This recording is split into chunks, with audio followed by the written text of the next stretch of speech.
ಎಷ್ಟಿದ್ದರೇನು ಇಲ್ಲದಿದ್ದರೇನು ದೇವರು ಹಾಜರಾತಿ ಕೂಗಿದ ಮೇಲೆ ಎಲ್ಲವನ್ನೂ ಬಿಟ್ಟು ಎಲ್ಲರನ್ನೂ ಬಿಟ್ಟು ಹೊರಡಲೇಬೇಕು.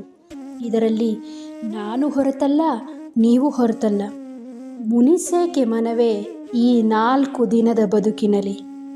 ಬದುಕಿದ್ದಾಗ ಮನುಷ್ಯ ಅದು ಬೇಕು, ಇದು ಬೇಕು, ಮನೆ ಬೇಕು, ಒಡವೆ ಬೇಕು, ಕಾರ್ ಬೇಕು, ಹೀಗೆ ಪಟ್ಟಿ ಬೆಳೀತಾನೇ ಇರುತ್ತೆ. ಎಷ್ಟು ಸಂಪಾದನೆ ಮಾಡಿದರೂ ಕೊನೆಗೆ ಎಲ್ಲವನ್ನು ಬಿಟ್ಟು ಹೋಗಲೇಬೇಕು. ಇರುವ 4 ದಿನಗಳಲ್ಲಿ ಯಾಕೆ ಬೇಕು ಈ ಹಠ, ದ್ವೇಷ, ಅಸೂಯೆ, ಅಹಂಕಾರ? ಅಲ್ವಾ ಫ್ರೆಂಡ್ಸ್? ನೀವೇನಂತೀರಾ?